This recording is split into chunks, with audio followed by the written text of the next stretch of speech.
Good morning, Monday morning. Good Monday morning. I'm Katie Halper, and this is Matt Taibbi. And we are here to bring you, to celebrate, to commemorate Monday morning, MOURNING, when we go over the Sunday morning news shows that we watch so you don't have to. That's right. That's yes, right. Exactly. That's our purpose here. Yeah. I feel like a lot of this show so far has been about this one bill, or variants of the same bill. Yeah. BBB. Yeah. Or I guess it's not really one bill, right? It's multiple bills. It's right. The bipartisan infrastructure bill, the BIB. Right. And then there's BBB. BBB, right. Oh, right. Bipartisan infrastructure bill, BIB, right. And then there's BBB. Right. Yeah. So now that BIB is done, but BIB is not going to happen, it looks like. And we kind of got the big story yesterday, I guess, if you want to call it that. Like, it's not really a story. It's more like the world continuing to spin on its axis. Right. But I don't know. They made it a story for some reason. Was Joe Manchin giving an interview on Fox? Well, it was a story. Not to spoil it too much, we can just watch it. It was a definitive moment, right? I guess. Yeah, it was a definitive moment, but babies buried behind. It wasn't exactly like LeBron announcing he was going to take his talents to Miami. You know what I'm saying? Right. Like, we knew. That's a sports reference. I know it. I thought he was. Wasn't there Cleveland involved? Yeah, he was in Cleveland, and he did a special show where he was going to announce where he was going to sign as a free agent, and his answer was, "I'm taking my talents to South Beach, I think, or taking my talents to Miami." Oh, I think I got it. I thought it was funnier because I thought it involved moving to Cleveland, but moving away. No, it was moving away from Cleveland. I mean, obviously, I believe you, but yeah. Yeah, and then after that, people started to. Well, that's a completely different joke. So, all right, let's just watch the clip of Manchin on Fox. Of course, he makes it. You're getting all the focus, Senator, but are there other Democratic senators who are concerned about this bill like you are? Have you talked to them? Hold on one second. I think it's not the beginning of it. Joining us now, Democratic Senator Joe Manchin of West Virginia. Senator, welcome back to Fox News Sunday. Good to be with you, Brett. Senator, you're at the center of this negotiation with the president over his social spending and tax bill, the Build Back Better bill that is not coming up in the Senate before the new year, in part largely because of your reservations. Without you, the leadership doesn't have the votes it needs. So today, right now, what's the state of play? But can we stop for just a second? Well, Brett, this is a mammoth. So Manchin's going to give a big speech here. In which he basically doesn't say anything, but just sort of reiterates. He says a whole bunch of stuff that doesn't explain his decision, and then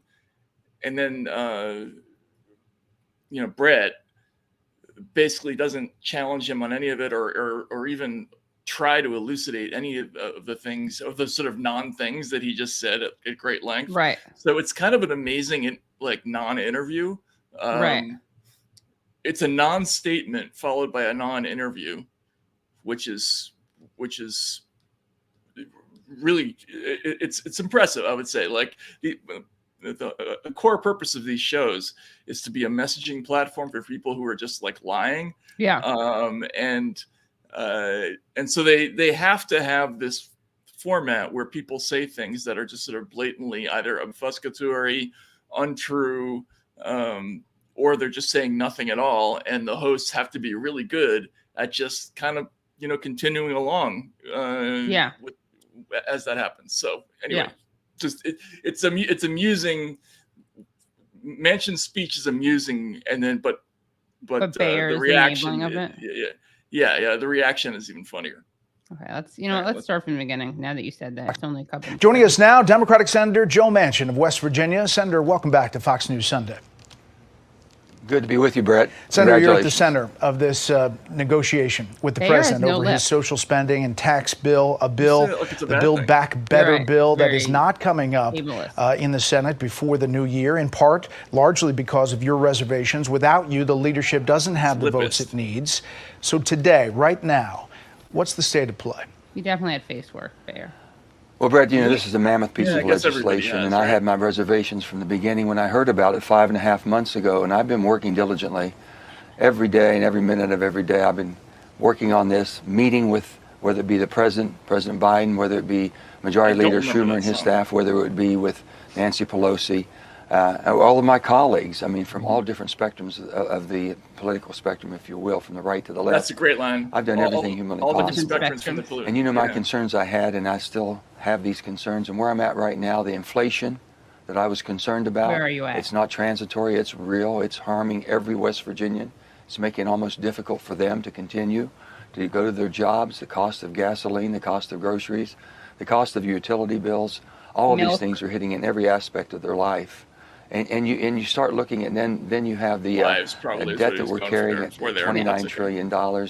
You have also the geopolitical unrest that we have. You have the COVID. The geopolitical unrest. Variant. Don't forget about that. And that is wreaking havoc again. People are concerned. I've been with my family. I know everyone's concerned. Because of COVID. So when you have these things coming at you the way they are right now, I've always said this, Brett, if I can't go home and explain it to the people of West Virginia, I can't vote for it. And I cannot vote to continue with this piece of legislation. I just can't. I've tried everything humanly possible. I can't get there. You're done. This is a no.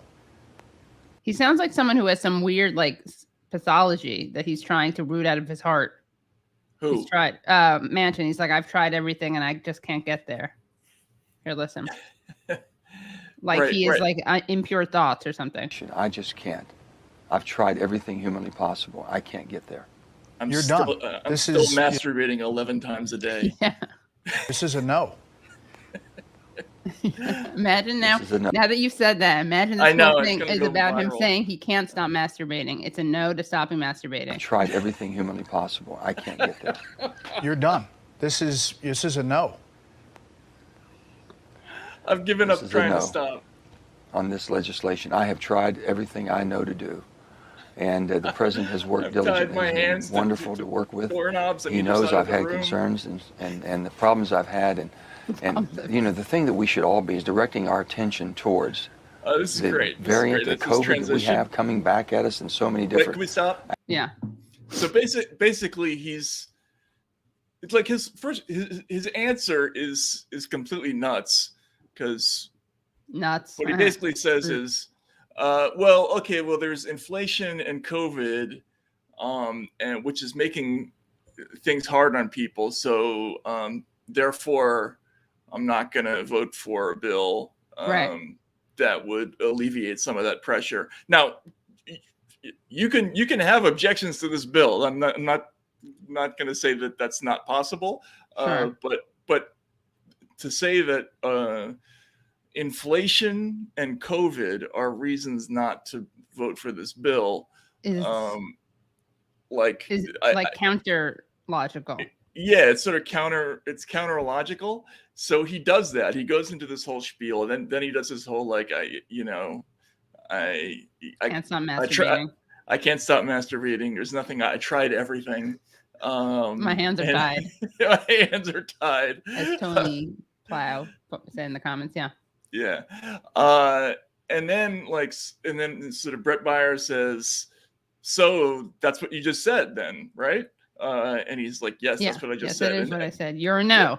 You're a no. Yeah. So he goes on, and then 11 seconds later, he's like, but here's what we should really be talking about after that non-answer I just gave. Let's move to a subject that's even further away from actually discussing this matter. And then he goes into this whole thing about COVID and how horrible it is. And I guess we should just listen to a little bit more of it, because it's relevant to some of the reactions. All right. aspects in different ways. It's affecting our lives again. We have inflation that basically could really harm a lot of Americans, and especially those who are most needy and having a hard time struggling right now. So I think that's where our attention needs to be directed towards immediately. You know, and this has been going on for 5.5 months. You're getting all the focus, Senator, but are there other Democratic senators who are concerned about this bill like you are? Have you talked to them? I'm not going to speak for any of my senators. I respect. They know the difficulties that I've been having with this. I've been very concerned about this. Can we stop again? The answer to that question is none of them. They're all going to vote for this bill. Like there's a portion of the caucus that is for the bill and that is voting for the bill. There's another portion of the caucus that politically that they're going to vote for the bill because it's politically untenable not to. But if Manchin were not there and Sinema were not there, and whoever in the Democratic Party called them up and said, "You got to be the one who takes the hit on this thing," they would do it, right?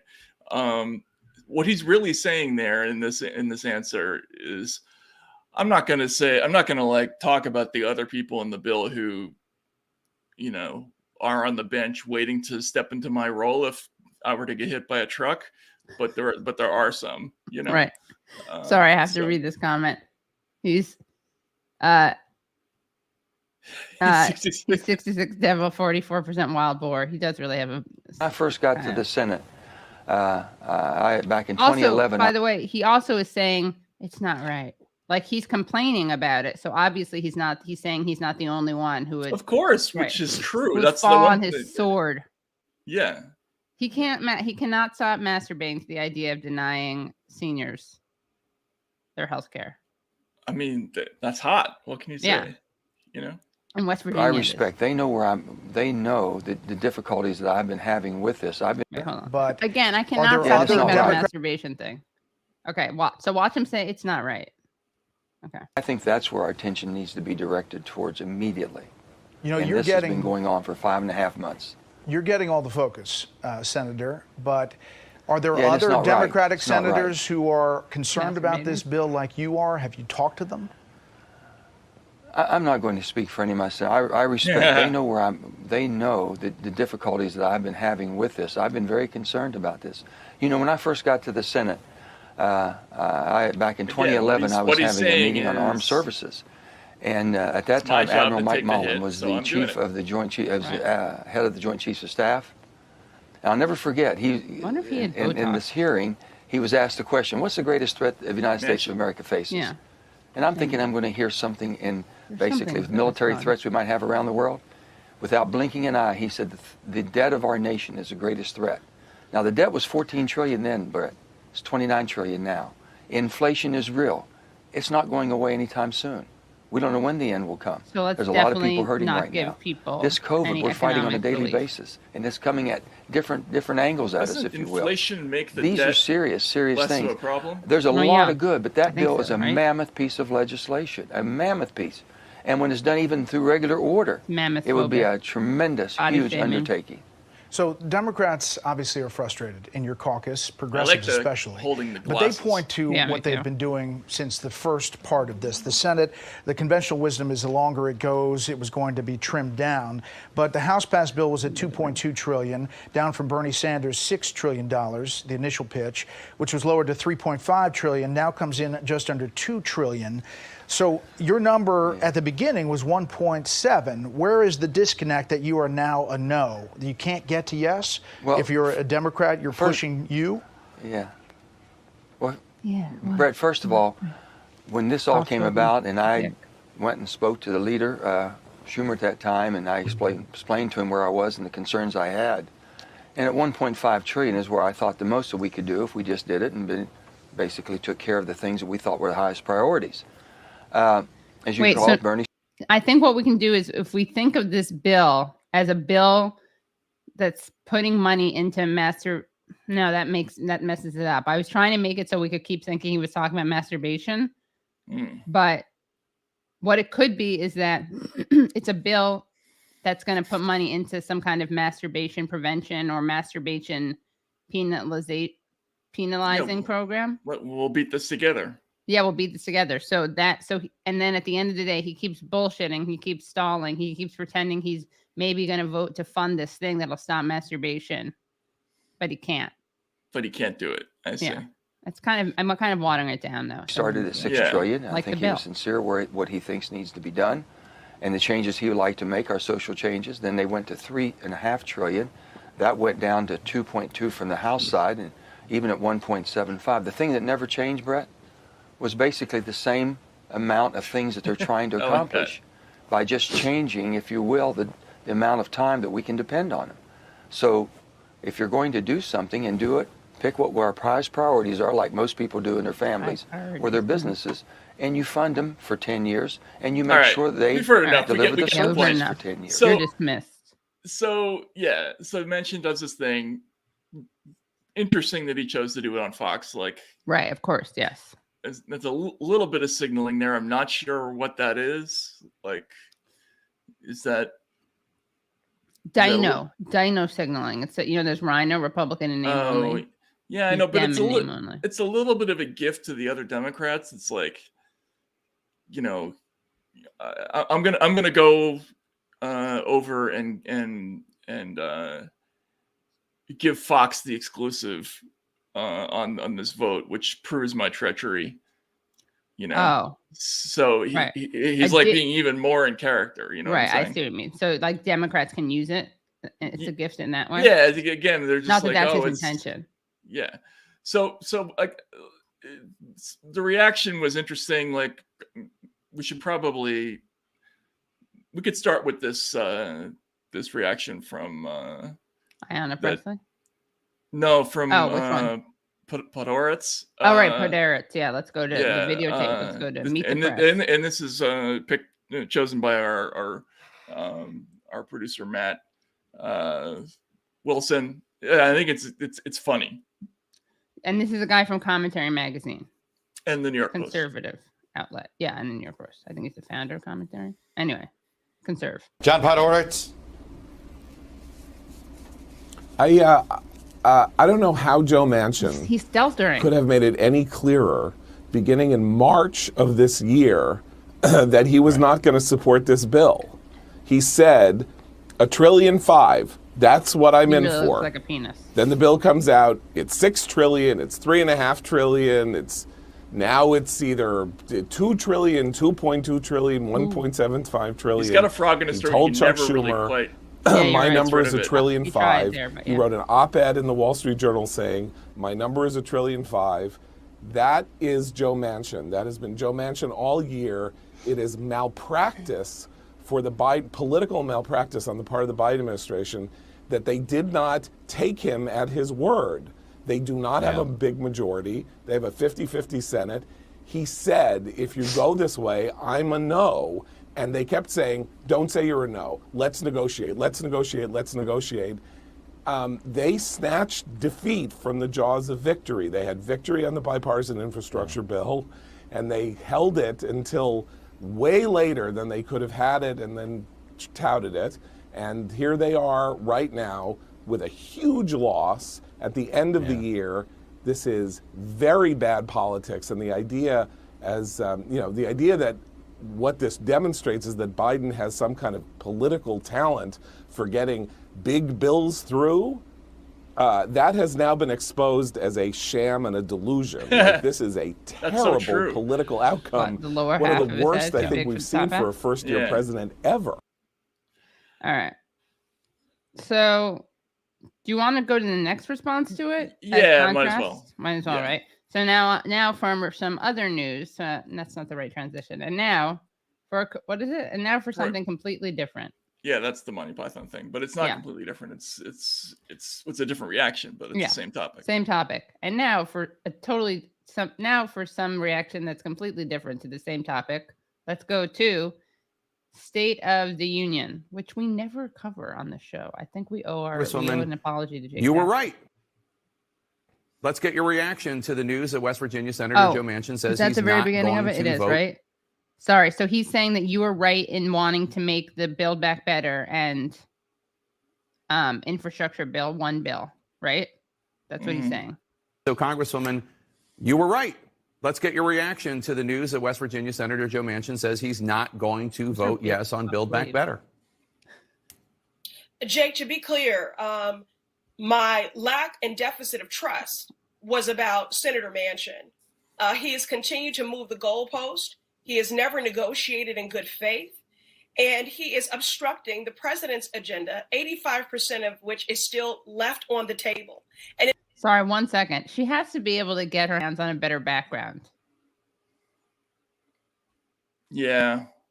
I guess she's what, in the halls of Congress in her office or something? She could be anywhere. She could be on the International Space Station for all we know. Yeah. I just think that, I mean, okay, yeah. And obstructing the president's agenda, he is obstructing the people's agenda. I was listening to his interview earlier today, and he said it's a mammoth bill. You're right. It's a mammoth bill to address mammoth hurt. You know, to lower the cost of elder care, child care, prescription drug costs, the child tax credit, which is so critical in combating child poverty. West Virginia, I believe, is a 7th in the country when it comes to child poverty. So by not advancing the Build Back Better Act, not only do we fail to meet the needs of the American people, their mammoth hurt in the midst of this unprecedented pandemic and pandemic-induced recession. You know, not only that, but we are going to put in his district, in his... Hold on 1 second. That looks like Hebrew letters right here. Where? On the background screen, where there's like the White House.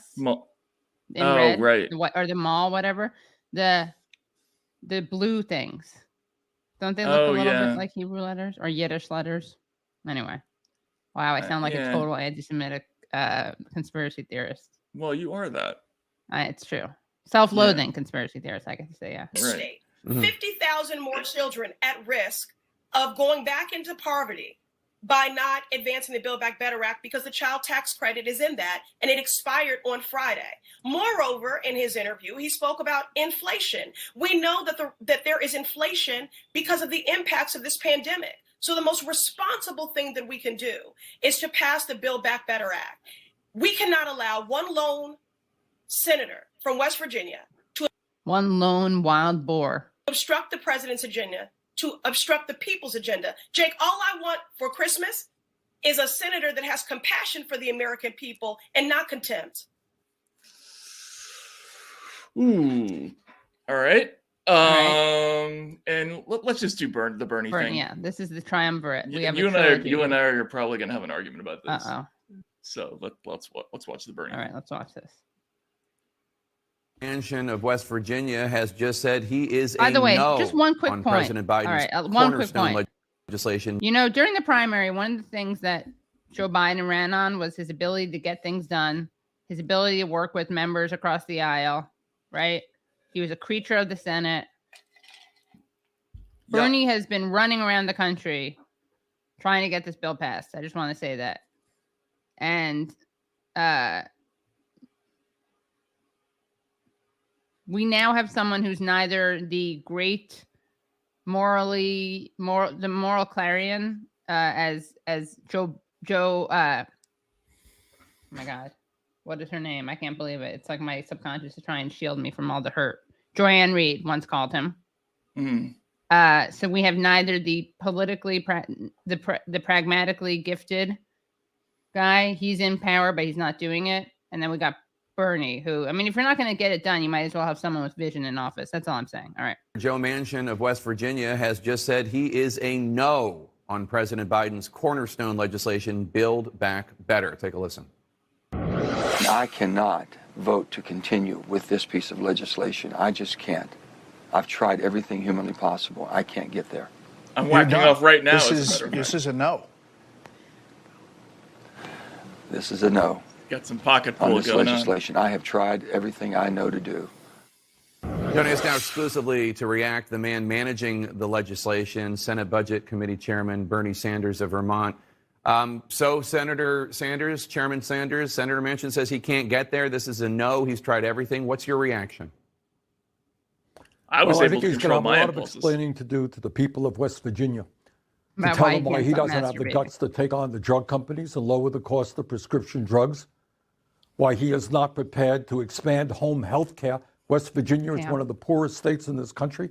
You got elderly people and disabled people who would like to stay at home or forced into nursing homes. He's going to have to tell the people of West Virginia why he doesn't want to expand Medicare to cover dental, hearing, and eyeglasses.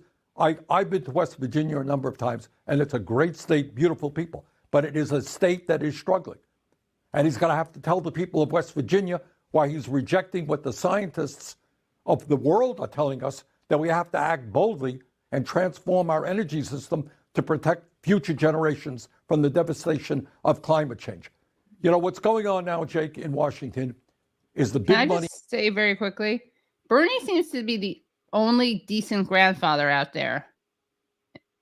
The best grandfather. The only one who cares about future generations. Oh, you mean because climate change? Yeah. Okay, yeah. Interests are pouring hundreds and hundreds of millions of dollars to make sure that we continue to pay the highest prices in the world for prescription drugs, that the rich do not start paying their fair share. By the way, he doesn't bullshit when he moves his hands. You know how Stelter does that and Podhoretz does that? That's fake. That's arch. This is a man who naturally uses his hands. Well, as Joanne Reed described it, his physicality. Of taxes. And I would have hoped that we could have had at least 50 Democrats on board who have the guts to stand up for working families and take on the lobbyists and the powerful special Why would he have interests. thought? Sorry. We have no. Stop. Why would he have thought that? And he said this with other stuff, like, with big farmers. Is that what he's talking about now? Or is he talking about the No. general, Let's just keep going. No, I know. I'm not. I'm just saying. You're saying why would he have thought of that the Dems would be better than Republicans? Because I guess in name they pretend to be. Republicans support. Now, one Republican in the United States Senate or the House, for that matter, is prepared to stand up to the drug companies or the insurance companies or the wealthy. I would hope we would have had 50 Democrats. But if that is the case, then I hope that we will bring a strong bill to the floor of the Senate as soon as we can and let Mr. Manchin explain to the people of West Virginia why he doesn't have the guts to stand up to powerful special interests. Oh, so you want to vote on it no matter what, even if... Absolutely. Absolutely. The American people have got to understand what is at stake. For decades now, what Congress has been doing, giving tax breaks to the rich, not standing up to the drug companies, so that we end up paying the highest prices in the world for prescription drugs, ignoring climate change. The President of the United States and almost every Democrat is trying finally to address these issues. Did you know this was coming? Mr. Manchin doesn't want to support us. Well, look, we've been dealing with Mr. Manchin for month after month after month. But if he doesn't have the courage to do the right thing for the working families of West Virginia and America, let him vote no in front of the whole world. Let him tell the entire world that he cannot stop masturbating. Yeah. All right. All right. Tell me why you don't like this idea of forcing the vote, putting people on the record. Because it's meaningless. Excuse me. And it's political theater. The whole thing. See, this is what. I mean, I've said this many times, so. We'll forgive you. Yeah, but basically, my position on this has always been, if they wanted to pass this, they would pass it. Like Joe Biden and Chuck Schumer, if they were really super intent on passing this, they would. And Joe Manchin were really a holdout who was preventing the whole thing from happening. The lone holdout, yeah. Yeah, they would bring him in a back room and put his nuts on a chopping block and raise a hammer over them and tell him, like, you either vote for this thing or you're not getting $1 of highway money ever again, or whatever it is. I mean, go back and look at what happened when a couple of Republicans tried to not vote for CAFTA once upon a time, and see how that went over in the Tom DeLay era. Like within about like 6 minutes, their minds were all changed. Like there were already primary campaigns scheduled. Like, folks, this is a dog and pony show, right? This whole Manchin thing. Pony, stone pony, yeah. Yeah, like if the party really wanted this, they would get it, right? It's just a question of political capital and where they want to apportion it, and they do not want to apportion it on the bill that's important to Bernie Sanders and his constituents. Right. They do want to pass the highway bill or the infrastructure bill, and they want a $783 billion.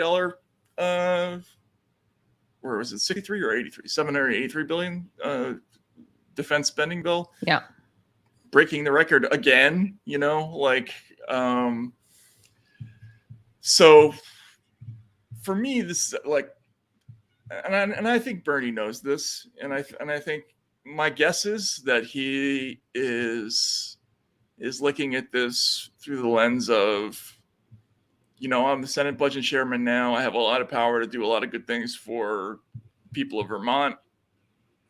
And if I rock the boat and if I get on television and say, if Joe Biden, if we really wanted to pass this bill, Joe Biden would have Joe Manchin tap dancing in the White House right now. You know what I'm saying? He's not going to do that. And I'm a little disappointed, Do you think he's sorry, keep going. No, go ahead. No, you're disappointed. I want to be I want to be a stand for, I want to be honored the space for you to express that. I just think that, and this is consistent with Bernie's kind of position about the Democratic Party in general. He thinks it's savable. Right. He thinks you can work within it. He thinks that it can be reformed. And he personally likes a lot of the people that he works with. He likes Biden. Yeah. He did not like Hillary Clinton. If Right. Hillary Clinton were president, I wonder what would be happening right now. How much of this is, do you think, a fear of helping Republicans, which I'm not justifying?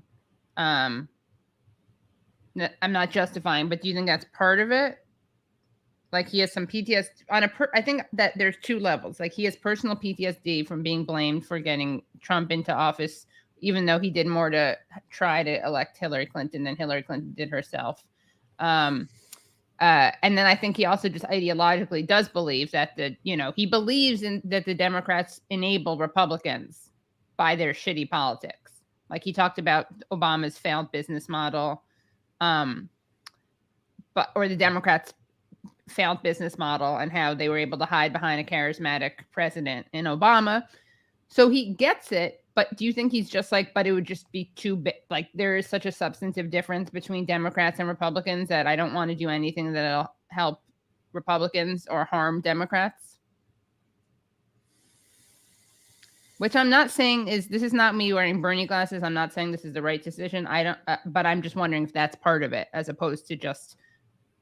Look, he's sitting in a very powerful position right now. He has the ability to do all kinds of things. He can attach amendments to things. He can, or he can, he can change things in committee. Yeah. But he's not going to be a bomb tosser as the Senate budget chief. He's just not going to do it. The reality is that the notion that they can't find a way to pay for this, right. while they're again hiking up the defense bill at a time when we don't really have, a major need to spend more money on defense. I think he knows what's up, and he's just playing the, right. he's a party man now. Right. And his job is to be like the Alan Colmes of the Democratic Party. Basically, he gets to lose, and maybe occasionally they'll throw him something. Yeah. And that's, I guess, not so bad. He also gets to say a lot of things that people get to hear, which is not so bad, right. I guess. It's just a little different from where he was before, politically. Like, let's say in 2016, where he went out on the road and with zero expectation of doing anything but sending a message, he just started blabbering truths in all directions. Inconvenient truths. Yeah, and all of a sudden people are like responding to him and voting, and now he's in this other position where it's just different. It's a different dynamic. So I don't know. Also, I do think that he probably sees this as an educational opportunity, right? Like if they vote on it, he gets to give a spiel, right? People get to give their spiels. Yeah. And so again, I'm not total. This isn't what I'm saying. Doesn't contradict what you're saying. I think what you're saying can be true, and he also sees it as a chance to, because something that's so like powerful about him, which for people out there who are done with him, they can lament this as a wasted opportunity. But is his ability to his talent at messaging, right? Like Medicare for all. We should not in the richest country in the world, right? Yep. So, okay. And I'm not this again. This doesn't. That can exist with his disappointing, like refusal to take on power the way he used to. So he may think that there are certain concepts he can get out there, like this is absolutely something the country that we could afford to do. Blah blah blah blah blah. Yeah, but see, the core issue here is, you can't have a Democratic Party that is financially supported by drug companies and oil and gas. Well, less oil and gas, but they're still big donors. Financial services, especially, and expect to have. Yeah, I mean, you're not going to get a prescription drug, a reduction in profits from for prescription drugs when a lot of the Democratic caucus comes from states like New Jersey that have a ton of drug companies in them. Right. You're not going to get reductions in defense spending because so many of the big high tech states. Massachusetts, right? Like you're not. What are you going to say to all those members who are suddenly going to be losing jobs? If they start reducing the appropriations in those directions. So if he goes up there and he says, yes, we should be able to afford this, and there's all this greed, and it's really unfortunate that we can't, that nobody has the courage to take on the drug companies, but he doesn't say. And the reason you don't have the courage is because you're 42 of the 50 members of our caucus are like overwhelmingly supported by those companies. Right. I mean, if he doesn't say that, then what's he doing? Yes. Okay. It's probably more than 42. It's probably more like 47. Matt, I think what you're saying, maybe without knowing it, is that you are offering to start a third party with Bernie Sanders and be his campaign manager. Yeah, I mean, look, Bernie he's already considered the third party route, right, and abandoned it. He should have done it. And look, there was a moment in 2020 where he was the leading fundraiser in the race. So he proved to the party, this was the big proof of concept, we can actually compete without taking the money from all of these companies. Yeah. And we can compete and we can win doing this. And the party overwhelmingly said, we don't want to go that route. Yeah. Right? Which means they ganged up, and all the people who take all the money from all the companies got together and submarine the Sanders candidacy. And so the party has taken a decision to keep taking the money. Right. I mean, it's just simple. It's like there's nothing really to talk about. You either take the money or you don't. If you take the money, you're gonna get results like this. Right. Well, you know what? We're also even in talking about this bill so much, I had on I can mention my show, right? And do you like this merch, by the way? Love it. Katie Halper show. I'm only doing that because Matt sometimes wears his TK media, and Matt is a generous person. So, and as a socialist, of course, it's not a zero-sum game. But here's the thing. So last night on the Katie Halper show, I had on David Dayen, who's of the American Prospect, and they at the American Prospect have this day one agenda or something, which we should look at some point on the show. But again, and it's all the things that Biden could do with the stroke of the pen. So even all this stuff is like in some ways a distraction, and Biden could get so much stuff done. And Manchin is useful for Biden. Cinema is useful for Biden. I mean, and we should Bernie is useful for Biden. Yeah, Bernie is too, right? Because he creates what's it called? Controlled opposition? Is that the term? Well, right. You have Bernie up there, who is adding verisimilitude to this idea that it's Joe Manchin is the obstacle.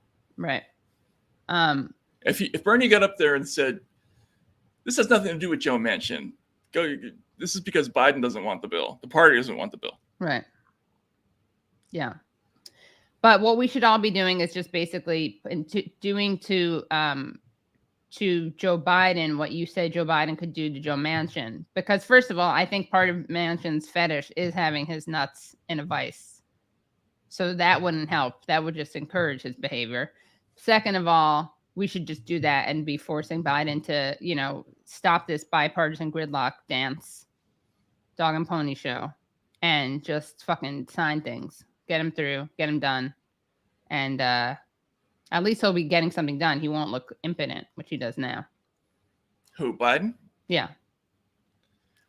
He gets to play my hands are tied. So then people who think he's incompetent get to say he's incompetent. I mean, he looks like someone who maybe a sympathetic, impotent person, but he's not able to get shit done. So why isn't, I mean, again, you're right. All of this is supposing that, the real question is to what extent any political pressure from below, from the masses, can override the donors. That's the only way, right? It would only be if there's some political pain applied that counteracts the power of donors. And I don't think we have that yet.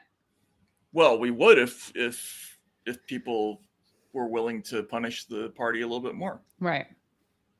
See, this is how this is why everything, it all ties in. All this theater ties in. Yeah. Trump, look what happened. Look at how bad Trump is. Trump is Satan incarnate. You must vote for us, no matter how many flaws we have, because the other choice is just totally unacceptable. And beyond that, any politician who criticizes us, like Bernie Sanders, is inadvertently helping bring about the possibility of a Trump presidency. So you must not only vote for us, but you must reject all the concepts that and all the criticisms that are being raised by somebody like Sanders. So what they do is they get people in this place where, oh geez, if I vote, I better vote for them. Right. And so they never punish them. That's why after the party ganged up on Bernie, and look, I said at the time, and you disagree with me about this, that I thought it was fair what they did. They had the votes to do it. Yeah. And they circled the wagons, and they like dickish but fair, right? It was dickish but fair, but within the realm of how dickish politics work. Yeah, it wasn't cheating, right? So they ganged up on him, but Bernie, needed a plan for that. Bernie himself, fell victim to the logic that we can't afford to have another Trump presidency. Yes. So I'm going to campaign for the party. And the instant he did that, this eventuality became inevitable. By the way, just to clarify, when I say he doesn't want to be a Nader, I should clarify this. He doesn't want to be seen as a Nader. I don't think that Nader is not why Bush was president. See, I think a Nader would win in this climate. Yeah, right. So I just want to clarify that that's what I mean. I'm not buying into the propaganda that, hello, like I just sound like Marianne Williams. Hello. Obviously, Al Gore could have actually fought to be president, which he didn't at all. Not a single senator, right, got up to dispute the Supreme Court decision, blah, blah, blah. But you just said something that, what did you just say? Crap, it gave me, what were we just talking about? I don't know. Like you were just mentioning. When you decided not to take his votes away or threaten to take his votes away. Right. I mean, yeah.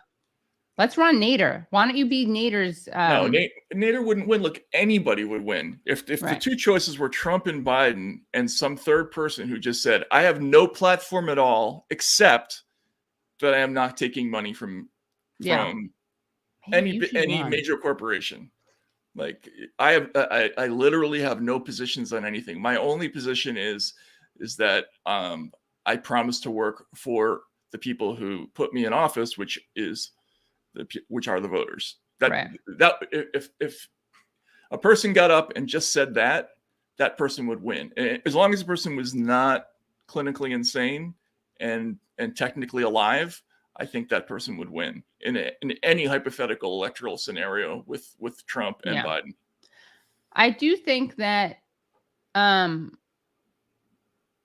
thing I think that Sanders is good at is drawing attention to, I mean, I don't think he's a totally impotent. You could say, well, he is, because in the larger scheme of things, he's perpetuating a myth about a Democratic Party that's at all viable, but he does do some good stuff. He does a lot of labor organizing, highlighting labor organizing, getting Amazon to pay more. But yes, I think that what you're saying is true. I love Bernie, and his staff works tirelessly around the margins. In fact, this is one of the things that I think he never got credit for. It was totally unfair in the coverage of him. Is that they talked about how he never passed major legislation. Right. But the reality was that his staff is constantly working to do little things to make horrible bills less horrible, or to steer chunks of money to places where they can do a little bit of good, right? Like this small regional health centers, reduce the budget outlay for certain ridiculously stupid weapons programs, that kind of stuff. Right, exactly, kind of Also, sorry, keep going. No, so he's, as senators go, he's great, Right. But on this question of is he going to be a member of the party, or is he going to challenge the system, which is what I think people thought he was doing in 2016. I think he believed he was doing in 2016. Right. One person, I just want to call in someone in the comments. I'm going to be generous instead of calling them out. I'm going to see them as an ally. Mentioned Bernie with his 2 houses and beach house. First of all, it's a lake house. It's not that grand. He got it with the inheritance of Jane's parents. Okay. Also, this thing kills me. This is when Bernie's a hypocrite. When Bernie becomes wealthier than he was, and then supports taxing the wealthy less, that's when he's a hypocrite. You're not a hypocrite if you have 2 houses. And let me just tell you something. Having 2 houses is what every single person basically in the Senate has. They have a place in Washington, D.C., and they have a place where they live outside. Frankly, a person as famous as Bernie, if their net worth is really like $1.3 million, you have to be actively working at not making money to end up with a net worth in that range. That's true. Yeah. You have to be almost on a minute-to-minute basis turning down money making opportunities. Okay. To end up. Yes, and you can see I've been very supportive of Matt, and I agree with Matt's critique. This is a stupid thing to say, a socialist with a beach house. You're parroting a right-wing talking point by people who don't believe in socialism, who don't like Sanders for the good things he does, whether or not he's a cuck who sold out. You can fucking say that if you want. I don't care. But you're just parroting a right-wing talking point, a socialist with a beach house. That's so stupid. That's like telling me, oh, I have an iPhone, so how can I be a socialist? Stupid. It's not how power works. It's not how money works. It's not how class works. It's also not that kind of socialist. Like, the Bernie version of socialism is like Dwight Eisenhower's vision of politics in 1951 or 2 or something like that. I mean, right. it's social safety net. This isn't Trotsky and Bukharin, right? You know, like let's seize the means of production, and you know what I mean. Like it's not that's not what he ran on. He ran on a more humane version of the American system, right? And my eye roll was not at you, Matt. It was about someone in the comments, which I should just stop looking at. Yeah. Sorry. But you know, and he's been through a lot, and I think, you know, he believes a lot in the institution of the Senate. I think he's got a real soft spot for you know, the process of lawmaking and trying to get bills passed and everything. So right. You know, it's hard for him to get into arsonist mode. Right. Even though they've time and again just kicked sand in his face and insulted him, and and basically shown him that you're going to be whatever we allow you to be. Right. You know. Yeah. Like after 2016, they should have turned the party over to him, and there were basically, you know, suggestions that was about to happen, and of course, you know, next thing he knew, he was being relegated to this really relatively small position, and the head of the DNC was being given to somebody else, and you know, who wasn't an ally of his, and I mean, I don't know. It's just it's to me, it's a little depressing. That's all. Yeah, it is. Yeah, I think it is. Yeah. So.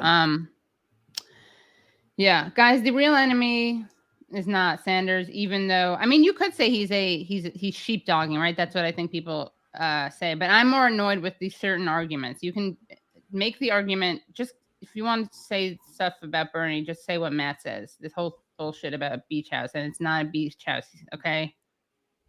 I don't know why. It just drives me crazy. I hate that argument. It's so fucking stupid. Any working professional, if you reach Bernie's age in the United States, and you've had a professional job for that long, and you don't have that much money, you had to have lost it somewhere along the way. It's almost impossible not to accumulate that much money, right? In a job that pays a salary and has benefits, right? Which is part of his point, incidentally. Yes, he's been working in the House and the Senate, where you get health insurance and you get benefits and you get a pension and all that stuff, right? Which most people don't have. So, but once upon a time, the people in the middle class, you would end up with 2 houses by the time you got to be 70 or 80. That would be normal. Yeah, you know, the real guys, I know I have no credibility with some of you in the chat, although I see you guys who are being positive. Thank you. I know I have no credibility for some of you when it comes to Bernie, so listen to Matt, okay? And also the people telling me to calm down, thank you. Noted. You sound like a dad. This is good. The real scandal is that Bernie bought a 3rd winter jacket at a thrift shop in Burlington. No, actually what he did was he wore an expensive coat, but it was a present from his son who worked for the company, which is amazing. And they did a whole article on that. Wait, what's this about a Kamala Harris clip? Was there oh, you don't know about this? It was on Charlemagne the God on Friday. Oh, can we see it? Yeah, I guess so. It doesn't fall into the purview, but we can do it. Let's see. I actually have it, I believe. Let me see. And by the way, I did a great thing with Brianna Joy Gray on this, but it's Patreon only, but you guys can, whatever. Mm-hmm. Nice things aren't free. Just kidding. Video file. Let me find this. Oh, it's a good one. Here, let me just find the tweet.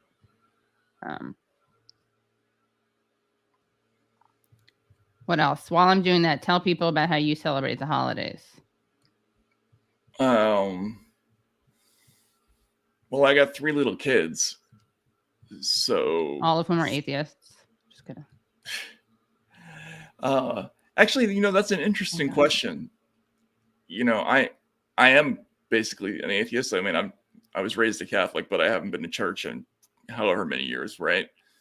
But if you have kids in modern America, what do you like? You have to teach them about stuff that's in the Bible. It's like Right.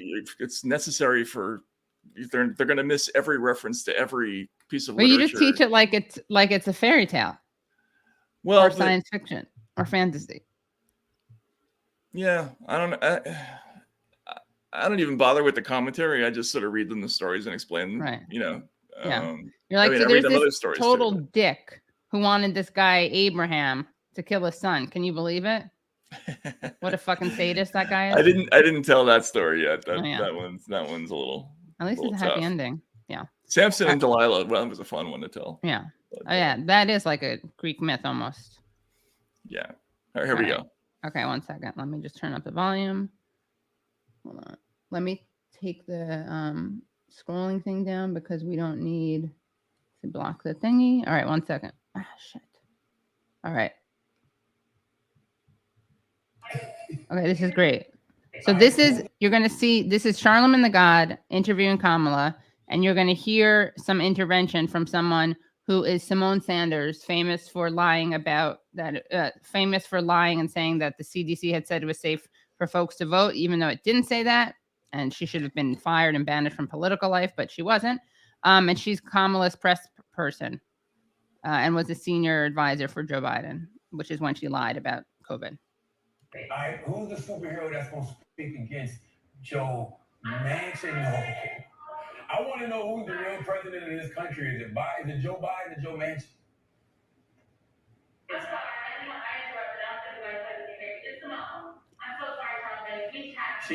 She can hear you.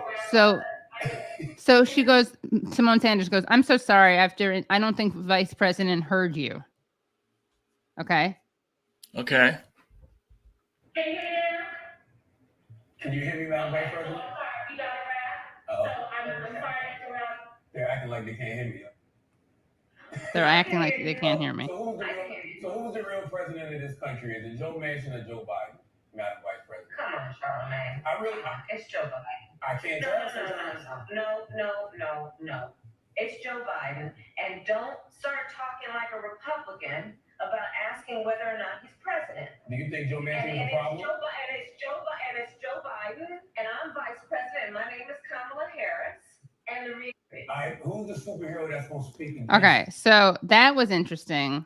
And actually, this is something that Bree and I debated last night. Is Simone Sanders the best press secretary or the worst press secretary? Because is her terrible? It seems like a terrible move to be like, oh, I'm sorry, I don't think the vice president heard you, when she clearly did. And Charlemagne the God was called that out. But then Brianna Joy Gray was like, well, maybe she was going to say something so bad that even that was preferable. It's hard to imagine, though. But then she let her answer the question anyway. Yeah, you're right. So it was a fail. Yeah. And her answer was, Joe Biden is the president and I'm vice president and my name is Kamala Harris. Right. Joe Biden very is clarifying. Joe Biden is the physically declining president, and I am the person who is next in succession. I'm the soon to be president. I don't know. I mean, she said worse things than that. I guess so. No, in this case, it really is a Simone Sanders moment more than a Kamala moment. It is a little weird to have your press secretary jump in the middle of an interview. You know what? I think she has a jump in issue, Simone Sanders, because she jumped in to intervene when with a protester. Yeah. Yeah, famously. Yeah. Interesting comment. Thank you, Dan, for the super chat. His actions seem hypocritical from an external observer, but maybe he just experiences the impact of a certain level of tax increase, which he didn't see before. Who's this? I guess Bernie, but I'm not sure what that's saying, honestly. But yeah, that was interesting. But to be fair, so I like the way Kamala's response is, don't you sound like a Republican, because obviously to at all critique the Democrats is enabling Republicans. And so and with that logic, we have a terrible Democratic Party that will probably not be able to beat the Republicans next time. I was going to say next semester. So it's a shitty answer, very shitty answer, but the real story, the real hero of that is indeed Simone. Yeah, Sanders. that's weird. It's a little weird, and it tells you a little bit about Kamala that she my response as a politician to being managed in the middle of an interview would be like, fuck off the camera. This is my interview. You know what I mean? So that's a little weird. Second, though, she's leaving the vice president to office. So maybe this is her trying to sabotage, revenge. She's expecting, she's leaving at the end of the year. So maybe this is her fuck you. Like, you fired me. Two can play at this game. Could be. Anyway. That was Monday morning. Yeah, thanks for everybody for coming and listening to our review. And we will see you again soon. Yes, and just quickly, subscribe. You just hit the subscribe and then you hit the bell. Someone is like, I'm glad I found this channel. It's literally just youtube.com/usefulidiots. Become Substack supporters. We have some great Substack only with Christian Parenti. And rate and review, like the streams, share the streams, and subscribe. We're at I think 50,000 or almost at 50,000. So thank you, because of viewers like you. All right, bye guys. Take care. Bye-bye.